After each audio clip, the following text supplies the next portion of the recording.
Alright class, so in secondary English today I am going to discuss another poem, and this is the last poem of your book. This is The Lost Star. Means खोया हुआ तारा या गुमशुदा तारा. Lost means जो चीज़ खो गई, Star means सितारा या तारा. तो ये आखिरी नज़्म है आपकी सेकेंडरी के इंग्लिश की बुक में. And this poem is technically a blank verse. Technically ये पोम एक ब्लैंक वर्स है. ब्लैंक वर्स किसे कहते हैं कि नो राइमिंग पैटर्न. एक ऐसी नज़म ब्लैंक वर्स कहलाती है इंग्लिश लैंग्वेज में जिसमें कोई राइमिंग पैटर्न नहीं होता. राइमिंग पैटर्न का मतलब ये है कि अगर आप बुक में चेक करेंगे इसके नज़म को तो इसके आखिरी के जो वर्ड्स होंगे वो सेम नहीं आएंगे. ठीक है, जैसे इंडीड, गॉड, इमेंसिटी, इटर्निटी, मी, लस्ट्रियसली, वर्ल्ड, फिंगर्स. तो आखिरी के जो वर्ड्स हैं वो सेम नहीं आ रहे हैं, तो उसका मतलब उसके अंदर कोई राइमिंग पैटर्न नहीं है. That's why this poem is a blank verse. इससे पहले जो हमने नज़म पढ़ी है द 7 एजेस ऑफ मैन, वो भी एक ब्लैंक वर्स थी. और साथ में ये एक रिलीजियस पोम है, एक मजहबी नज़म है, और लिखने वाले शायर हैं इसके. The name of poet is G Allana. तो जी अलाना नाम है शायर का. Second year, okay. G Allana is the name of the poet. G Allana की फुल फॉर्म हमारे पास है ग़ुलाम अलाना या ग़ुलाम अली अलाना. ठीक है. It is not the very first time you are going to read this poet. Before that we have already read this poet in class first year. In class first year there was the last poem which was I had reached your doorsteps, and I had reached your doorstep was also written by G Allana. ठीक है. तो ये first year में भी इनकी last नज़म थी और सेकंड ईयर में भी इनकी लास्ट पोम है. और ग़ुलाम अली अलाना का ताल्लुक़ कहाँ से है भाई? मॉडर्न पोएट हैं, ये जदीद दौर के शायर हैं. बिकॉज 1900 से जो आगे ऑनवर्ड जो शायर पैदा हुए they belong to modern era. उनका ताल्लुक़ मॉडर्न एरा से है. जैसा कि आप जानते हैं कि जो आपकी बुक लिखी गई है, जो इंटर की बुक है, वो एंथोलॉजी है. ठीक है. This is an anthology. Anthology कौन सी पोम की बुक को कहते हैं जिसमें सारी पोम्स क्रोनोलॉजिकल ऑर्डर में होती है. क्रोनोलॉजिकल ऑर्डर का मतलब क्या होता है कि according to the ascending order of time ये हमारे पास होती है. मीन्स शुरू के जो स्टार्टिंग के पोइट्स के शुरू में आएंगे, एलिजाबेथन पोइट्स है ना, याद होगा आपको कि सबसे शुरू के जो पोइट्स हैं वो हमारे पास तो एलिजाबेथन एरा के शायर हैं. उसके बाद हमारे पास ऑगस्टन एरा की शायरी आती है. उसके बाद प्यूरिटन एरा के शायर हैं. आफ्टर दैट रोमांटिक एरा आता है. रोमांटिक एरा के बाद विक्टोरियन एरा आता है. और विक्टोरियन एरा के बाद फाइनली हमारे पास मॉडर्न एरा आता है. तो ये नज़म भी इस तरह से हमारी बुक्स में शुरू के पोर्ट्स एलिजाबेथन है, फिर ऑगस्टन है, फिर प्यूरिटन है, फिर रोमांटिक है, फिर विक्टोरियन है, फाइनली मॉडर्न है. तो मॉडर्न पोएट जस्ट एक है, दैट इज़ ग़ुलाम अली अलाना, जिनके बारे में डिस्कशन है. जी अलाना जिनको हम शॉर्ट में कहते हैं, और काफ़ी फेमस पर्सनैलिटी है पाकिस्तान की. इनके नाम पर कराची में एक रोड भी है, जी अलाना रोड या ग़ुलाम अली अलाना रोड. पाकिस्तानी पोएट है, नाम से लग रहा है Ghulam Ali Allana. And he is the only Pakistani poet who has written in English language. Otherwise बहुत सारे ऐसे शायर हैं जिन्होंने उर्दू ज़बान में लिखा है पाकिस्तान में, जैसे अहमद फराज, अमजद इस्लाम अमजद, फैज़ अहमद फैज़, हबीब जालिब, वसी शाह, परवीन शाकिर. ये तो वो शायरा है या शायर हैं जिन्होंने उर्दू लैंग्वेज में इंग्लिश में काफ़ी चीज़ें लिखी हैं और या उर्दू लैंग्वेज में काफ़ी अशार लिखे हैं. लेकिन वाहिद जी अलाना है जिन्होंने इंग्लिश लैंग्वेज में शायरी लिखी है और वर्ल्ड फेमस है. तो सबसे पहले just let's discuss about the biography of Ghulam Ali Allana. जो आपको पता है कि MCQs पॉइंट ऑफ व्यू से इम्पॉर्टेंट होता है कि आपको बायोग्राफी पता होना चाहिए एक शायर की, उनकी लाइफ के बारे में आपको पता होना चाहिए. तो ग़ुलाम अली अलाना पैदा हुए थे कराची में. He was born in Karachi, जैसे कि मैं और आप हम सब कराची में पैदा हुए, तो ये भी कराची में पैदा हुए थे. ठीक है. कराची से इनका ताल्लुक़ था. और ग़ुलाम अली अलाना एक बड़ी मल्टी डायमेंशनल पर्सनैलिटी थे. मल्टी डायमेंशनल, आप इसको वर्सटाइल कह लो, वर्सटाइल कह लो, या आप कह लो कि मल्टी डायमेंशनल. मल्टी डायमेंशनल मतलब हिमा जहद शख्सियत, या फिर आप कह लो jack of all trade type के थे. सुना होगा आपने, इसमें से एक वर्ड तो आपने सुना ही होगा. Multi talented, multi dimensional, versatile, ये जैक ऑफ ऑल ट्रेड, हर फन मौला। बड़ी हमजहत शख्सियत थी इनकी, चूँकि ये जो है वो पोइट तो थे, पोइट होने के साथ साथ ही वॉज अ पॉलिटिशियन, और पॉलिटिशियन होने के साथ साथ ही वॉज अ ब्यूरोक्रेट। ब्यूरोक्रेट मतलब the one who runs any organisation, तो ब्यूरोक्रेट भी थे। तो उन्होंने काफ़ी दुनिया में इंटरनेशनल ऑर्गेनाइजेशंस बहुत सारी उनके हेड ये रह चुके हैं, और इन्होंने उसको जो है वो प्रेसिडेंसी इनको मिली है काफ़ी बड़े बड़े जगहों की या बड़े बड़े मकामात की, ऑर्गेनाइजेशंस की, तंजीमों की।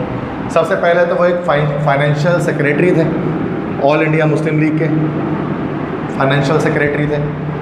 He was the mayor of Karachi, Karachi के मेयर भी रह चुके हैं। मेयर से मुराद होता है नाजिम, नाजिम कराची भी रह चुके हैं, जैसे कि मुस्तफ़ा कमाल है नाजिम ना, बिल्कुल ये भी जो है वो एक नाजिम थे, मेयर थे कराची के। नेक्स्ट के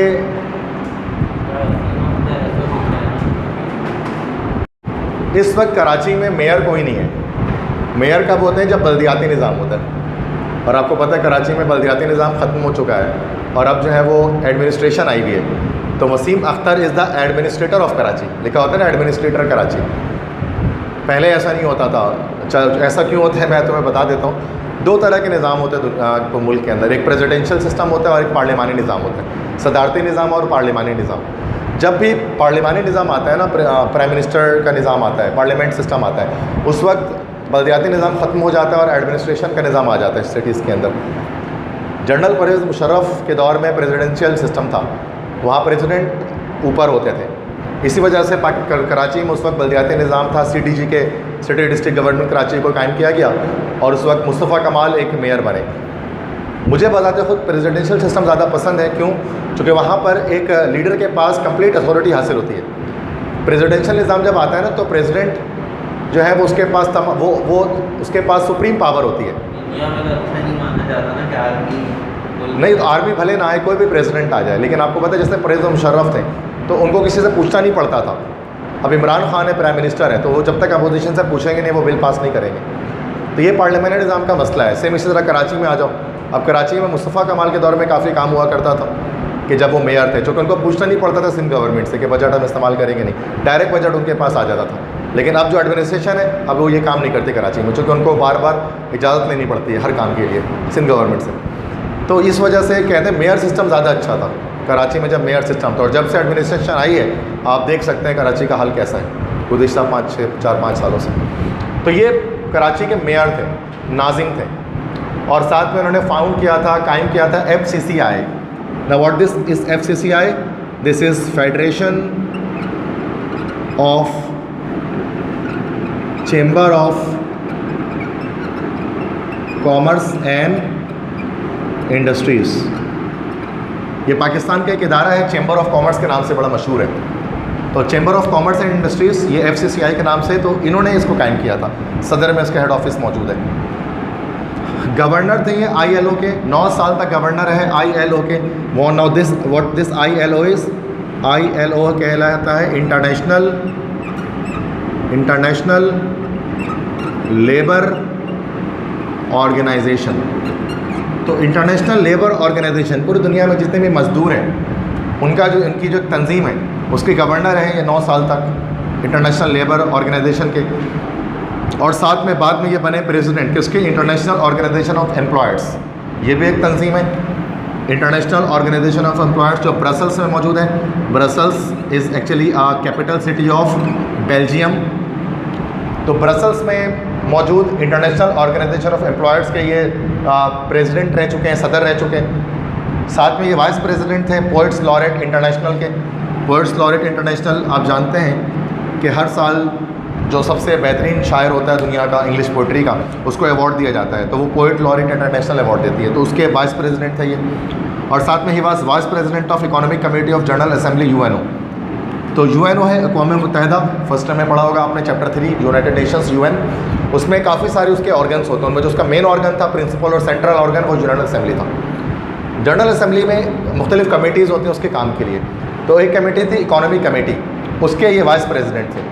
ठीक है, मतलब देख रहे हैं ये एक पाकिस्तानी पर्सन है, उसके बावजूद दुनिया के कितने जो है वो बड़े बड़े इदारों के हेड और प्रेसिडेंसी इनको ऑफर हुई थी। तो ये काफ़ी है कि इसलिए मैं इनको कह रहा हूँ कि वर्सेटाइल पर्सनालिटी, शायर तो थे ही, शायर होने के साथ ये सारी इनके पास ब्यूरोक्रेसी मौजूद थी, या इस तरह से इनके पास ये ओहदे डेजिग्नेशंस पोस्ट मौजूद थे। He was chairman of UNCHR, UNCHR के प्रेसिडेंट थे। अब आप सोच रहे हो UNCHR क्या है, तो दिस इज़ यूनाइटेड नेशंस, और C फॉर है that is commission of human rights. सुना होगा आपने इसके बारे में, United nation commission of human rights. आलमी हकूक़, इंसानी हकूक़ के लिए जो अक़वाम मुत्तहिदा की तंजीम है ना, UNCHR कहलाती है। जैसे यूनिसेफ है, यूनेस्को है, WHO है, ये सब है ना, बिल्कुल वैसे UNCHR भी है जो इंसानी हकूक़ के लिए काम करती है। अगर कहीं पर इंसानी हकूक़ की पामाली हो रही है तो उसके लिए सबसे पहले ये वाली तंजीम खड़ी होती है दुनिया में, UNCHR, United nation commission of human rights. इसके चेयरमैन रह चुके हैं ये। तो ही was a great person who made Pakistan proud. उन्होंने पाकिस्तान को बाइस फ़ख्र बना इतने सारे ऑर्गेनाइजेशंस को हेड करके। अब आई थिंक इस वक्त पाकिस्तान में ऐसा कोई शख्स मौजूद नहीं है जिसके ऊपर इतने सारे मतलब हेड रहा हो इन चीज़ों का, क्योंकि अब तो पाकिस्तानियों को वैसे नहीं पूछते हैं बड़े इदारों में। लेकिन पहले जो वक्त था 1906 से 1965 85, तो ये वो दौर था कि पाकिस्तान का गोल्डन एरा था, शुरू के दौर की बात कर रहे हैं। तो इन्होंने ये नज़म लिखी है जिसका नाम है लॉस्ट स्टार, खोया हुआ तारा। तो अभी तक जो चीज़ मैंने बताई this is important according to MCQs, वो MCQs के लास्ट इंपॉर्टेंट है। ठीक है, कुछ भी पूछ सकते हैं आपसे कि बताएं कि जो है वो जी अलाना जो है वो कहाँ पर उन्होंने कहा, किसके प्रेसिडेंट थे, किसके वाइस प्रेसिडेंट थे, किसके गवर्नर थे, ये पूछा जा सकता है। Now let's come towards the poetry, let's come towards the line. तो वो लाइन्स मैंने सारे लिख दी हैं, ठीक है। So you all have the books, you have, do you have the poetry book? You don't have a poetry book, ठीक है। ऑलराइट, द सल of my being was small Indeed. अच्छा, इस नज़म का थीम क्या है? Theme is the lost heritage of Muslims and it's causes. यह सेंट्रल आइडिया, मरकज़ी ख्याल क्या है? The lost heritage of Muslims, मुसलमानों ने जो अपना असासा खो दिया उसके बारे में और उसकी वजूहत क्या थी। मतलब ये बड़ी एक शानदार सी नज़म है जो उन्होंने लिखी है कि मुसलमानों के गोल्डन पीरियड के बारे में, कि मुसलमानों का अजीम दौर कैसा था और किस तरह से मुसलमानों ने अपनी उस अज़मत को खोया और अब तनज़्ज़ुली का शिकार हो गए, और उसके पीछे वजूहत क्या है। तो सेम ये इसके पीछे रिलीजियस पर्सपेक्टिव शो कर रहे हैं। जैसा अल्लामा इकबाल कहते थे ना कि वो ज़माने में मोअज़्ज़िज़ थे मुसलमान होकर और तुम ख्वार हुए तारिक कुरान होकर, इस वाले कॉन्सेप्ट को लेकर आ रहे हैं। और आपने फर्स्ट टाइम में पढ़ा था आई हैड रीच जो डोर स्टेप, उसमें भी सेम यही मैसेज था कि कुरान पाक को चूँकि हमने छोड़ दिया इस वजह से हम गुमराही का शिकार हैं। तो बेटा ये इस चीज़ के बारे में डिस्कशन है। अल्लामा इकबाल भी इन मौज़ूआत पर काफ़ी लिखा करते थे। Allama Iqbal the poet of the East, he used to write so much about this topic. और ये बिल्कुल ये तो इन्होंने इंग्लिश में लिखी ना, अल्लामा इकबाल ने उर्दू में नज़म लिखी थी, बांगे दरा के अंदर मौजूद है उनकी कलेक्शन में, खिताब बा जवानान इस्लाम के नाम से, आपने कहीं सुना होगा उसको। तो उन्होंने नज़म लिखी थी, उसमें इसी चीज़ के बारे में, the rise and fall of Muslims के बारे में तस्करा था कि कभी है नौजवान मुस्लिम तदब्बुर भी किया तूने, वो क्या गिरदू था जिसका तू है एक टूटा हुआ तारा, तुझे उसको हमने पाला है आगोश मोहब्बत में, कुचल डाला था जिसने पाँव पे ताजे सरेदारा, तमद्दुन आफरीकुल्ला की आईने जहाँदारी, वो सहराए अरब यानी शतरबानों का गहवारा, गंवा दी हमने जो इस्लाफ से मीरास पाई थी, सुरैया से ज़मीन पर आसमान ने हमको दे मारा, मगर वो इल्म के मोती किताबें अपने आबा की, जो देखे उनको यूरोप में तो दिल होता है इसी पारा, अगर चाहूँ तो नक्शा खींच कर अल्फाज में रख दूँ, मगर तेरे तख़य्युल से फिज़ुतर है वो नज़ारा, तुझे आबा से अपनी कोई निस्बत हो नहीं सकती, कि तो गुफ्तार वो किरदार तू साबित वो सैयारा, गरज में क्या कहूँ तुझसे कि वो सहरा नशी क्या थे, जहाँ गिरो जहाँ दानो जहाँ बानो जहाँ आरा। तो ये नज़म आपने कभी पढ़ी होगी, इस्लामी जमीयत तलबा वाले उसको अपने तराने में भी इस्तेमाल करते हैं, काफ़ी जमीयत वाले, ठीक है। तो इसी चीज़ के बारे में कि lost rise and fall of the Muslim, यहाँ द लॉस्ट स्टार से क्या मुराद है? इस्लामिक कल्चर, इस्लामिक सिविलाइजेशन जो खो गई है। स्टार्ट से मुराद है Islamic civilisation, golden era of the Muslims, मुसलमानों का रोशन दौर, और लॉस्ट स्टार वो रोशन दौर जो खो गया हमसे कहीं। जब हम पढ़ते हैं ना क्लास में, स्कूलों में पढ़ते थे हम ग्रीक पीरियड, मुस्लिम पीरियड, मॉडर्न पीरियड, तो हम पढ़ते थे कि एक दौर आया था मुस्लिम पीरियड का, मॉडर्न पीरियड से पहले, जब मुसलमान साइंस टेक्नोलॉजी कंकेयर करने में इन सब चीज़ों में सबसे आगे थे। लेकिन आज हम देखते हैं कि अब मुस्लिम पीरियड नहीं चल रहा, अब मॉडर्न एरा चल रहा है, जिसमें जो यूरोपियंस हैं, अमेरिकन्स हैं, उनको ज़्यादा तरक्की हासिल है और वो हर मैदान में आगे आगे हैं। और ये बिल्कुल एक सही बात है, ऐसा है आज के दौर में। तो इसके पीछे वजूहात क्या है, इसको डिस्कस करेंगे। यहाँ पर जब भी आई लिखा जाएगा, मी लिखा जाएगा, माई लिखा जाएगा इस नज़म में, उससे मुराद जी अलाना खुद नहीं है, उससे मुराद है कंप्लीट इस्लामिक उम्मत, द कंप्लीट उम्मा, जो कंप्लीट मुसलमान है ना, मुसलमान उम्मत है कंप्लीट, उससे मुराद है आई या मी, मैं, या जब मेरा, जब मैं बोलूँगा उससे मुराद तमाम मुसलमान है दुनिया के। ठीक है, तो स्टार्ट करते हैं। The cell of my being was small indeed, मेरे ज़ात का खलिया यकीनन छोटा था। सेल से मुराद यहाँ पर है खलिया, और बीइंग से मुराद है वजूद, और इंडीड से मुराद होता है यकीनन। तो मैंने इसलिए जो है वो बोर्ड पे लिख दिया सारे लाइंस को, ताकि आपको दिखता रहे साथ में कि कहाँ पर किसकी मीनिंग चल रही है। The cell of my being was small indeed, मेरे वजूद बहुत छोटा था। जो फर्स्ट लाइन है यहाँ पर बात की जा रही है प्री इस्लामिक अरब की, प्री इस्लामिक अरब की। इस्लाम से पहले जो अरब का हाल था वो जहालत में डूबे हुए थे, है ना भाई। हज़ारों सालों तक क्या होता था कि उनकी लड़ाइयाँ चलती रहती थी, एक कबीले दूसरे कबीले वाले को मारते रहते थे, कोई पढ़ाई लिखाई का कोई रिवाज उनके अंदर नहीं था, बुत परस्ती किया करते थे। जब बेटियाँ पैदा होती थी तो उनको ज़िंदा दरगोर कर दिया करते थे, बेटियाँ पैदा होती तो उनको नहस कंसिडर किया जाता था और उनको कब्र में उतार दिया करते थे ज़िंदा, और ऊपर से मिट्टी डाल दिया करते थे। आपने बचपन में इस्लामियत वगैरह में ऐसा पढ़ा होगा बहुत। तो प्री इस्लामिक जो अरब था वो काफ़ी जहालत में, बारबेरिज़म में, इग्नोरेंस में डूबा हुआ था। तो वही कह रहे हैं कि मेरी ज़ात का खलिया या मेरी ज़ात जो थी वो ज़र्रा बेनिशान की तरह थी।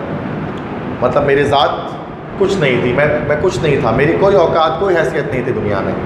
But there began the infinitude of God, लेकिन फिर खुदा की लामहदूदियत शुरू हुई। इन्फिनिट्यूड, इन्फिनिटी से निकला है, इसका मतलब लामहदूदियत। फिर खुदा की लामहदूदियत शुरू हुई, मतलब फिर नबी करीम सल्लल्लाहु अलैहि वसल्लम 712 AD में 700 मतलब जो है वो 571 सॉरी AD में 571 ईस्वी में नबी करीम सल्लल्लाहु अलैहि वसल्लम का जन्म हुआ और वो पैदा हुए मक्का में, और उन्होंने अल्लाह ताला के से रोशनास कराया तमाम अरब के लोगों को। तो फिर शुरू हुई खुदा की अज़मत या खुदा की लामहदूदियत, उसकी infinity with its endless immensity, endless ख़त्म ना होने वाली, कभी ना ख़त्म होने वाली। इमेंसिटी, इमेंसिटी मतलब होता है बड़ाई, बरतरी, बुजुर्गी। कभी ना ख़त्म होने वाली बड़ाई खुदा की शुरू हुई, खुदा की ज़ात से रोशनास कराया जो कभी ना ख़त्म होने वाली है, जिसकी बड़ाई कभी ना ख़त्म होने वाली है, वो हमेशा ही रहेगा। In the mirror of eternity, अब्दियत के आईने में। मिरर मतलब आईना, और अब्दियत मतलब, और इटर्निटी के मतलब होता है अब्दियत या हमेशगी, हमेशा रहने वाली चीज़। उस खुदा की ज़ात से रोशनास कराया जो हमेशा कायम दायम रहेगी, जो इटर्नल है, जो हमेशा रहेगी। Countless cities and desert throb within me. Countless, countless के मतलब होता है अनगिनत, जिसको गिना ना जा सके, काउंटलेस। सिटीज़ शहर, एंड डेजर्ट, डेजर्ट मतलब क्या होते हैं, सहरा या रेगिस्तान। सैकड़ों अनगिनत शहर और रेगिस्तान धड़का करते थे मेरे अंदर। थ्रॉप, थ्रॉप के मतलब होता है धड़कना। अनगिनत शहर और रेगिस्तान धड़कते थे मेरे अंदर, मतलब इस्लामिक उम्मत ने सैकड़ों शहरों और रेगिस्तानों को तस्खीर कर लिया और उन पे अपनी हाकिमियत कायम कर ली और उनको अपने अंडर में कर लिया। Many constellations shone lustrously. Constellation किसे कहते हैं, सितारों का झुरमुट, बहुत सारे सितारे एक साथ हों तो उसको हम कहते हैं कॉन्स्टलेशन। शोन, शोन जो है बच्चा वो साइन की सेकंड फॉर्म है, तो शोन शाइन की सेकंड फॉर्म है, इसका मतलब चमकती थी। लस्ट्रियसली, लस्ट्रियसली का मतलब होता है तेज़ रोशनी से, तेज़ रोशनी से। तो बहुत से सितारों को झुरमुट तेज़ रोशनी से चमका करते थे मेरे अंदर, मतलब वो कहते हैं कॉन्स्टलेशन से मुराद सितारों को झुरमुट। यहाँ जो पूरी नज़म लिखी गई है ना बच्चों, वो मेटाफोर के सेंस में लिखी गई है। मेटाफोर से मुराद क्या होता है, कंपैरिजन, जिसमें कंपैरिजन कर रहे हैं। यहाँ कॉन्स्टलेशन से मुराद है जितने भी हमारे इस्लामिक डायनेस्टीज़ आई जिन्होंने रूल किया दुनिया में, बनो उमैया, बनो अब्बास, खिलाफत उस्मानिया, the Ottoman empire, the Mughal empire, Seljuk empire, the Fatimid dynasty, बड़ी बड़ी डायनेस्टीज़ थे जिन्होंने हुक्मरानी की। तो वही कहते हैं बहुत से सितारों के झुरमुट चमकते थे तेज़ रोशनी से। हर जगह पर बेहतरीन, मतलब जिस जगह पर मुसलमान गए उस जगह को चमका दिया, उन्होंने रोशन कर दिया। हिंदुस्तान में आए तो हिंदुस्तान को चमका दिया, तुर्की में गए तो सल्तनत उस्मानिया ने तुर्की को चमका दिया, ईरान में आए तो सल्जुक सल्तनत ने ईरान को चमका दिया, बगदाद में आए तो अब्बास खिलाफत अबू अब्बास ने बगदाद को चमका दिया और बहुत ज़्यादा डेवलप कर दिया। तो मुसलमान जहाँ जहाँ जाते थे वहाँ वहाँ पर वो चमक बिखेर देते थे। I was larger than the world, मैं इस दुनिया से भी बड़ा था। I was larger than the world, मतलब इस्लामी सल्तनत के लिए दुनिया छोटी पड़ गई थी। Which I held in the grip of my finger, जो मैंने पकड़ा हुआ था।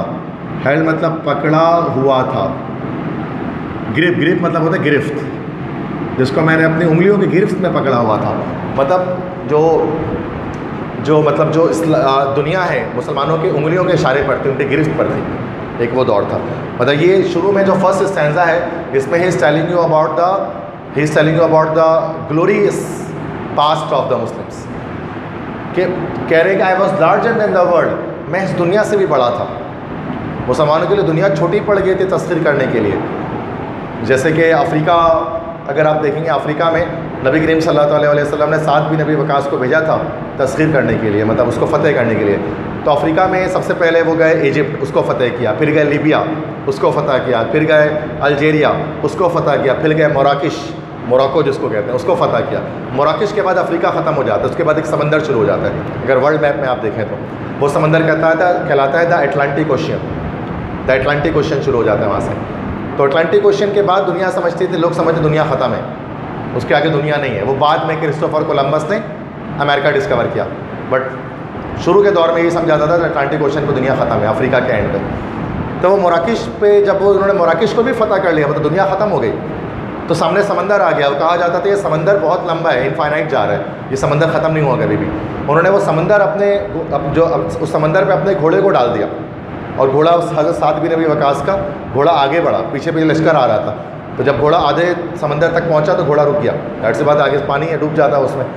तो फिर हज़रत साद बिन नबी वकास रज़ी अल्लाह ताला अन्हु ने आसमान की तरफ देख कर कहा, या खुदा, अगर ये समंदर मेरे रास्ते में हाइल नहीं होता तो फिर मैं दुनिया के आखिरी कोने तक इस्लाम का झंडा लहराता। मतलब ये तो मतलब दुनिया छोटी पड़ गई थी मुसलमानों के लिए, उनको फ़तेह करने के लिए। उसी के बारे में अल्लामा इकबाल ने एक शेर लिखा, दश्त तो दश्त सहरा भी ना छोड़े हमने, बहर जुल्मात में दौड़ा दिए घोड़े हमने। अटलांटिक ओशन को उर्दू में कहते हैं बहर जुल्मात। ये नज़म आपने, ये शेर आपने बहुत सुना होगा, लेकिन मतलब मैं आज आपको बता रहा हूँ कि दश्त तो दश्त सहरा भी ना छोड़े हमने, बहर जुल्मात में दौड़ा दिए घोड़े हमने। मतलब समंदर में घोड़ा दौड़ा दिया था, लेकिन फिर बाद में वो घोड़ा रुक गया। तो ये ग्लोरियस पास्ट था मुसलमानों का, this was the glorious past of the Muslims. But अब ऐसा नहीं है, अब तो ऐसा नहीं है, अब तो बहुत चीज़ें मुख्तलिफ हो चुकी हैं। पहले तो हमारे पास सितारों के झुरमुट थे, कॉन्स्टलेशंस थे, अब तो एक टूटा तारा भी हमारे पास नहीं है। पहले पूरा तारों के झुरमुट हमारे पास, पूरी गैलेक्सी हमारे पास थी, अब नहीं है। वो कहते हैं ना, अल्लामा इकबाल कहते हैं, ख़ुदकुशी शीवा तुम्हारा वो गयूर खुददार, जवाब शिकवा में उन्होंने ये लिखा है। अगर आपने पढ़ा है कभी तो ये नज़म याद आ जाएगी आपको। ख़ुदकुशी शीवा तुम्हारा वो गयूर खुददार, तुम अखवत से गुरेज़ा व अखवत पे निसार, तुम गुफ्तार सिरापा वो सिरापा किरदार, तुम तरसते हो कली को वो गुलिस्तान बकरार। तुम्हें कश्मीर की कली को तुम तरसते हो, जबकि उनके पास पूरा गुलिस्तान था, पूरा पूरा बाग था उनके पास।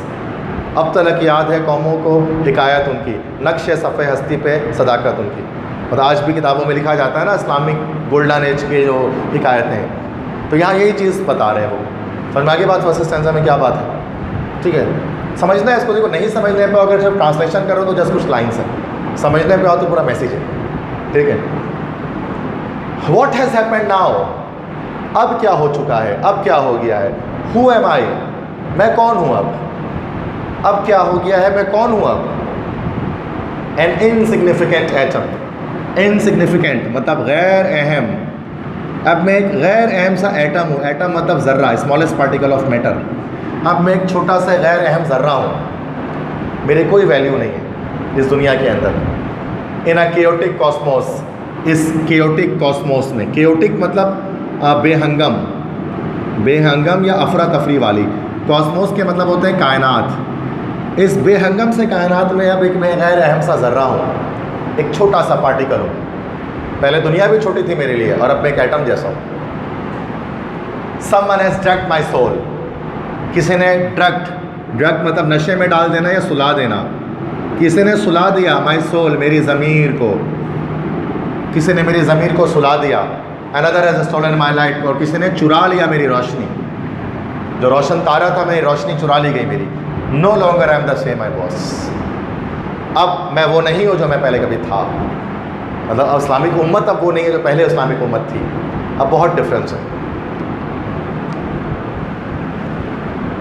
वाइस कौम की पुख्ता ख्याली न रही, बरके तबई न रही, शोला मकाली न रही, रह गई रस्म अज़ार है विलाली न रही, फ़लसफ़ा रह गया तलक़िन गज़ाली न रही, मस्जिद मरसिया ख्वाह के नमाजी न रहे, जाने वो साहब औसाफ़ इजाज़ी न रहे। मतलब है ना कि चीज़ें बहुत डिफरेंट हो चुकी हैं। रह गई रस्म अज़ार है बिलाली न रही, अज़ान की रस्म तो आज भी होती है 5 वक्त, लेकिन बिलाल की रूह नहीं होती उस अज़ान के ना। बेरू नमाज़ें, बेरू अज़ानें आजकल होती हैं, जो जैसे कस्टम ट्रेडिशन फॉलो कर रहे होते हैं, लेकिन जो उसका जो एक रूह होती है ना, जिसकी वजह से अल्लाह ताला पर इनाम करता था, हर एक चीज़ के अंदर दिल से हम करते थे, इबादत भी करते थे, दिल से करते थे, वो वाली चीज़ अब मौजूद नहीं है। अब जैसे किस तरह से वो गिनती पूरी करने के लिए इबादतें हम करते हैं, ठीक है, ऐसा ही है बिल्कुल। केओटिक है, दिस इज़ केओटिक नॉट चेओटिक। देखो एक वर्ड होता है केओस, केओस तो नाउन है, केओस से निकला केओटिक, बेहंगम अफरा तफरी वाली। असल में केओस जो है ना वो वर्ड है, ग्रीक वर्ड है ये केओस। हम पढ़ेंगे जब मैं लाइनस्टोन यूलिसिस आपको पढ़ाऊंगा ना, तो वहाँ बताऊँगा, थोड़ा सा बता देता हूँ। केओस जो है ना वो it was the God of Greeks. Greeks है ना यूनान, यूनान का नाम सुनोगे, पुरानी सल्तनत है। यूनानी जो थे ना वो जिस गॉड पर बिलीव करते थे, जो सबसे फर्स्ट गॉड, बहुत सारे गॉड पर बिलीव करते थे, तो फर्स्ट गॉड का नाम था केओस। केओस मतलब वो नथिंगनेस, खालीपन, कुछ नहीं था, अफरा तफरी। तो जब कहते हैं जब कायनात में कुछ नहीं था, ग्रीक्स कहते हैं जब यूनिवर्स में कुछ नहीं था तो केओस था, अफरा तफरी थी, बेहंगम था, मॉलिक्यूल्स इधर उधर मूव कर रहे थे बस, उसको केओस का नाम देते हैं वो। तो उसी से इंग्लिश में वर्ड आ गया केओस का। अब बहुत जगहों पर यूज़ करते हैं chaos. There is chaos in the national assembly of Pakistan, Pakistan के नेशनल असेंबली में केओस हो गया। या कभी अफरा तफरी ना भगदड़ मच जाती है तो हम कहते हैं केओस फैल गया, अफरा तफरी फैल गया। या कभी हज करते हुए जब भगदड़ मच जाती है, कभी कभार हज के दौरान तवाफ़ करते हुए हज के मौसम में, तो फिर भी हम कहते हैं केओस हो गया, केओस उमर अफरा तफरी फैल गई है। तो केओटिक इसी का एडजेक्टिव है, केओटिक कॉस्मोस, अफरा तफरी वाले कायनात। तो किसी ने मेरी ज़मीर को सुला दिया, किसी ने मेरी रोशनी चुरा ली, अब मैं वो नहीं जो पहले मैं कभी था, अब मैं डिफरेंट हूँ। आई नाउ रीज़न, अच्छा रीज़न अब कह रहे हैं कि क्या वजह, आखिरकार हम क्यों पीछे हो गए। फर्स्ट स्टैंजा में पढ़ा कि हमारी तो बड़ी शान थी, सेकंड में पढ़ा शान तो ख़त्म हो गई, थर्ड में बता रहे शान क्यों ख़त्म हो गई। I now reason with the truth, अब मैं अकल लड़ाता हूँ। रीज़न मतलब अकल लड़ाना, अकल लड़ाना, अपनी सोच लगाना। ट्रुथ, ट्रुथ से मुराद यहाँ सच है, सच तो होता ही है। ट्रुथ से मुराद यहाँ पर टी कैपिटल लिखा हुआ, अगर आप देखोगे बुक में, तो यहाँ पर ट्रुथ से मुराद खुदा की ज़ात ले लो आप, खुदा की ज़ात। अब खुदा की ज़ात के साथ या खुदाई बातों के साथ अकल लड़ाता हूँ। हमेशा क्या होना चाहिए कि जो हमें अपनी अकल को वही का ताबे बनाना चाहिए, लेकिन अब ऐसा हो गया है कि हम वही को अकल का ताबे बनाते हैं। अल्लाह ने साफ 6666 आयत में कुरान पाक के अंदर चीज़ों को लिख दिया है और एक एक चीज़ बता दी है, लेकिन हम उसमें भी आप अकल लड़ाते हैं और सोचते हैं कि किसी तरह से हम उसको अपने लिहाज से बना लें। आर्ग्यू विद द इररिफ्यूटेबल, और अब हम आर्ग्यू करते हैं। आर्ग्यू मतलब होता है बहस करना, बहस करना। अब हम बहस करते हैं विद द इररिफ्यूटेबल। इररिफ्यूटेबल मतलब जिसको रद्द ना किया जा सके, जिसको रद्द ना किया जा सके, मतलब जिसको रद्द ही नहीं किया जा सकता, जिस चीज़ को, उन चीज़ों पर हम बहस करते हैं जिसके ऊपर आर्गूमेंट बनता ही नहीं, मतलब खुदाई बातों पर। अल्लाह ताला ने कह दिया कि सूद हराम है, हर तरह का सूद, जो सूद लेगा वो अल्लाह ताला से जंग करेगा, कुरान पाक के अंदर है। और हम देखें गली गली, मोहल्ले मोहल्ले, आस पड़ोस में, हर तरफ आपको बैंक खुले में मिलेंगे, हर तरफ सूदी निज़ाम राइज है। और सितम ज़रीफ़ी तो ये कि इस्लामिक बैंकिंग के नाम से भी सूदी निज़ाम राइज है। शुगर कोटेड पॉइज़न कह लो आप इसको, है जहर लेकिन उसको चीनी में लपेट दिया गया, असर तो जहर वाली करेगा वो। मतलब इस्लामिक बैंकिंग यही है, उसको हम कहते हैं। और ये बड़ी अनफॉर्चुनेटली कि उलमा कराम तक उसमें इन्वॉल्व होते हैं बैंकिंग सिस्टम के अंदर, क्योंकि उसके पीछे रूल्स होते हैं ना, उसके पीछे कि गवर्नमेंट का प्रेशर होता है, जिसकी वजह से वो मजबूर हो जाते हैं।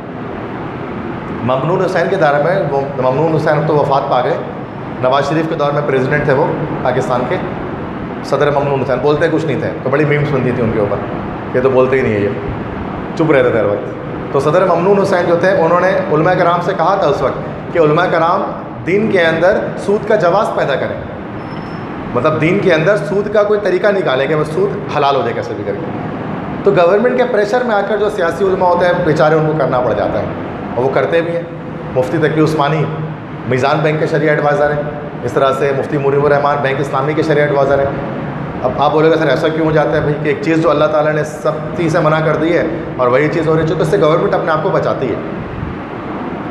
क्योंकि आपको पता है कि एक होता है गोल्ड स्टैंडर्ड, जो करेंसी छपती है ना, मिसाल के तौर पे 1 करोड़ रुपए का नोट पाकिस्तान को छापने स्टेट बैंक को, तो 1 करोड़ का नोट छापने से पहले ज़रूरी होता है कि 1 करोड़ का गोल्ड जो है ना, सोना, उसको सेव रखा जाए, उसको महफूज रखा जाए। 1 करोड़ का गोल्ड जब आप महफूज करेंगे, सेव करेंगे, तो क्या होगा, फिर आप 1 करोड़ का नोट छाप सकते हैं। और अगर आप उसको सेव नहीं करेंगे तो मुल्क में इन्फ्लेशन फैलेगा। अगर गोल्ड नहीं है और आपने नोट छाप दिए तो फिर उस नोट की वैल्यू ख़त्म हो जाएगी और महंगाई बढ़ेगी। लोगों के पैसे होंगे जेब में ज़्यादा, लेकिन वो ख़रीद नहीं पाएंगे, क़ुव्वत ख़रीद कम हो जाएगी। पहले ऐसा नहीं होता था, पहले सैलरी 10,000 भी होती थी लोगों की तो पूरा घर अच्छे से खाकर बचा लेता था। अब 1 लाख रुपये सैलरी है फिर भी कुछ नहीं होता। वजह क्या है, चूँकि नोट डीवैल्यू हो गई है। बहुत सारे कंट्री ने ऐसा किया, जिम्बाब्वे का सुना होगा, बड़ा बैंकक्रप्ट हो गया जिम्बाब्वे, तो वहाँ पर सबसे छोटा नोट 1 करोड़ रुपए का, 1 करोड़ डॉलर का सबसे छोटा नोट है उनका। और वहाँ पर नोट किस लिए मिलते थे, टिश्यू पेपर के तौर पर दुकानों में मिलते हैं, किलो के हिसाब से नोट की वैल्यू ख़त्म हो गई। चूँकि गवर्नमेंट इतनी करप्ट हो गई थी, उसने बिल्कुल भी गोल्ड नहीं सेव किया और उसको ऐसे डायरेक्ट नोट छाप दिया। तो आप दैट्स गोल्ड नहीं रखेंगे ना आप अगर फेडरल रिजर्व के अंदर, तो उसकी कोई वैल्यू नहीं है। बात समझ आ रही मेरी, क्या बता रहा हूँ। तो अब गवर्नमेंट क्या करती है, पाकिस्तानी गवर्नमेंट क्या करती है कि 1 करोड़ का अगर नोट छापना है ना, तो वो 1 करोड़ का गोल्ड सेव नहीं करती है, वो मिसाल 10 लाख का गोल्ड सेव करती है और 1 करोड़ का नोट छाप देती है, 90% ज़्यादा। अब ये नोट लोगों के हाथों में आने चाहिए, तो गवर्नमेंट ये तमाम बैंकों को स्टेट बैंक छापने के बाद छोटे बैंकों को दे देती है, कंज्यूमर बैंकर्स को, बैंक अल-फलाह, हबीब बैंक, UBL, तमाम बैंक को दे देती है। अब वो बैंक वाले निकालते हैं स्कीम, लोन की स्कीम, कि भाई हम कर्ज़े दे रहे हैं सूद पर, इंटरेस्ट पर, इतने जिसको कर्ज़े चाहिए आज ले ले, 10 लाख का, 20 लाख का, 30 लाख का, और वो कर्ज़ा इंटरेस्ट पर देते हैं। लोग कर्ज़ा उठाते हैं, इंटरेस्ट सूद वापस करते हैं, उस सूद से गवर्नमेंट क्या करती है, फिर वो अपना गोल्ड सेव करती है। तो देखा जाए तो वो तो गवर्नमेंट ने हमारे साथ खेल लिया एक तरह से, बैंक सिस्टम की वजह से। इस वजह से महंगाई बढ़ी, नोट डिवैल्यू हुआ। समझ गए, पूरा गेम है ये पीछे जो चल रहा है। हमें तो अल्लाह ने इसलिए तो सूद को मना किया ना, कि सूद जब मुल्क के अंदर आएगा तो फिर इन्फ्लेशन फैलेगी, गुर्बत फैलेगी। जी, बैंक तो प्राइवेट होते हैं, बैंक्स प्राइवेट होते हैं, बट गवर्नमेंट के साथ हर बैंक एसोसिएट होता है, क्योंकि जो कर्जे दे रहा होता है तो कर्जे तो नोट तो वो गवर्नमेंट से लेते हैं, स्टेट बैंक से। सही है। तो अब हम क्या करते हैं, I now reason with the truth. अब हम सच पर अकल लड़ाते हैं, खुदा की बातों पर अकल लड़ाते हैं और हराम को हलाल करने की कोशिश करते हैं। ऐसा ही है, आर्ग्यू विद द इरेफ्यूटेबल, जिसको रद्द नहीं किया जा सकता उस पर बहस करते हैं। Blur with doubt the mirror of reality, blur धुंधला देना, धुंधला देते थे विद डाउट, शक करके, द मिरर ऑफ रियलिटी, हकीकत के आईने को। Demolish the image of Almighty, demolish तबाह करना, तबाह कर देते हैं द इमेज ऑफ अलमाइटी, खुदा की ज़ात को या खुदा की इमेज को दुनिया के सामने। वो कहता है ना, अल्लामा इकबाल कहते थे, बुत शिकन उड़ गए, जो रह गए वो बुतगर हैं, उम्मती बाइस रुसवाई पैगंबर हैं, है ना। वो तो उम्मती अब वो है जो अपने पैगंबर की रुसवाई का बाइस बनते हैं। एक और जगह पर अल्लामा इकबाल कहते हैं कि शोरे हो गए हैं दुनिया से मुसलमान आबूद, हम ये कहते हैं थे भी कहीं मुस्लिम मौजूद, वज़ा में तुम हो नसारा तो तमद्दुन में हुनूद, ये वो मुसलमान है कि जिन्हें देख के शर्माए यहूद, ये वो मुसलमान है जिन्हें देख के शर्माए यहूद। जो तो सैयद भी हो, मिर्ज़ा भी हो, अफ़गान भी हो, तुम सभी कुछ तो बताओ क्या मुसलमान भी हो। तो मतलब हम अब वो मुसलमान हैं ना कि जिन्हें देख कर यहूदी भी शर्माते हैं कि भाई यार ये कौन लोग हैं, ये कौन से उम्मत मोहम्मदिया वाले हैं। करप्शन हम में है, लूट खसूट हम में है, ग़ीबत चुगली बहतान हम में है। दुनिया में जब भी कोई बुराई का लेवल आता है पाकिस्तान को टॉप पे डाल दिया जाता है। सबसे टॉप 10 में करप्ट कंट्री है तो पाकिस्तान का नाम कहीं ना कहीं होगा, है ना। इस तरह की कंट्री में ना अच्छी जगह पर कहीं पाकिस्तान का नाम ऊपर नहीं आएगा। तो वजह क्या है, तो मतलब हम जबकि हमें सबसे आगे रहना चाहिए था, सबसे आगे हमें रहना चाहिए था।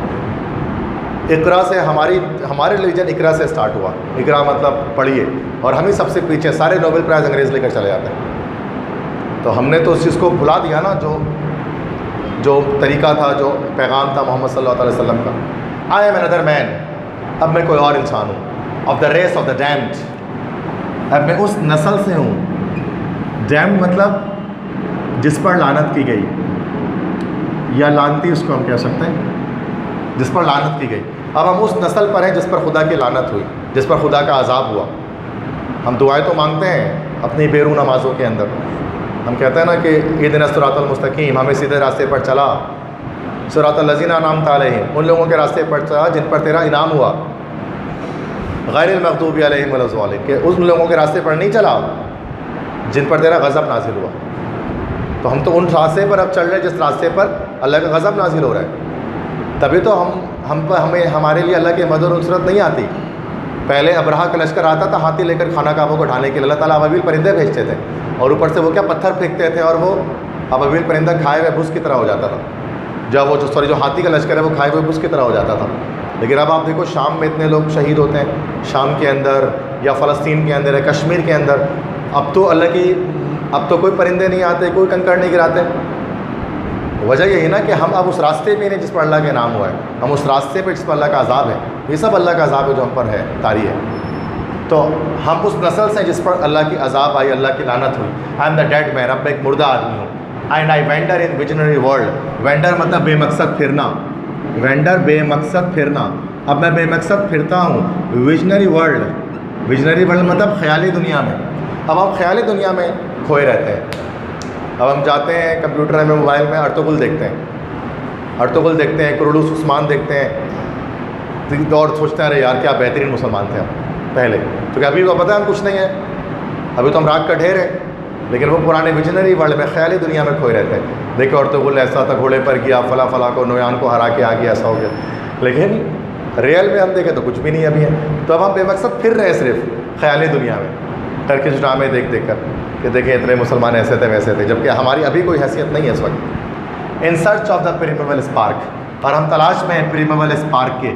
प्रीमिवल इब्तिदाई, स्पार्क चिंगारी, और अब हमें उस इब्तिदाई चिंगारी की तलाश है, मतलब खुदा की रहमत, खुदा की रहमत की तलाश है। दैट लेंट लाइट, लेंट देती थी, जो देती थी रोशनी, to the star that I have lost, उस तारे को जो मैंने खो दिया, जो मेरे पास नहीं है, उस तारे को वो रोशनी देती थी। मतलब अब हमारा जो स्टार है, हमने उस तारे को खो दिया और अब भी हम खुदा की मदद चाहते हैं। तो देखो उसके लिए काम करना पड़ता है, मेहनत करनी पड़ती है। अल्लामा इकबाल कहते हैं ना, थे तो आबा ही वो तुम्हारे, मगर तुम क्या हो, हाथ पर हाथ दे रहे मुंतज़िर फ़रदा हो। तो हम हाथ पे हाथ दे रहे बैठे हुए कि इमाम मेहदी आएंगे और तमाम यहूदियों को मार के मुसलमानों का फिर से दौर ले आएंगे। तो इमाम मेहदी आएंगे नहीं, इमाम मेहदी को लाया जाएगा, उनको लाया जाएगा, उनको लाएंगे। कुछ लोग होंगे जो उनको लाएंगे, कुछ अल्लाह वाले होंगे जो उनको लाएंगे। और ये काम सिर्फ अफ़गानिस्तान के तालिबान का नहीं है कि उनको लेकर आए, ये काम हर मुसलमान का है कि वो अल्लाह ताला के बताए हुए अहकामात पर पूरी तरह से चले और सिर्फ रसूमात को फॉलो नहीं करे। वो कहता ना कि ये उम्मत रिवायात में खो गई, हकीकत खुराफात में खो गई। तो हमारे यहाँ हम लोग सिर्फ रिवायत में खोए हुए कि रमज़ान आना है तो बस जो है 30 दिन जो है वो भूखा रहना है सुबह से शाम तक। मुहर्रम आता है तो फिर सोग मना लेना है मुहर्रम में, और अगर रबीउल आना है तो फिर झंडे लगा देने हैं बस। लेकिन उसका जो मेन जो टास्क है, जो मेन पैगाम मोहम्मद है जो उन्होंने बताया, हम उसको फॉलो नहीं करते, बस कस्टम और ट्रेडिशन को फॉलो करते हुए आगे बढ़ते हैं कि हमारे अब्बू और दादा ये करते थे तो हम भी करते रहेंगे। ठीक है, तो this is all about the lost star.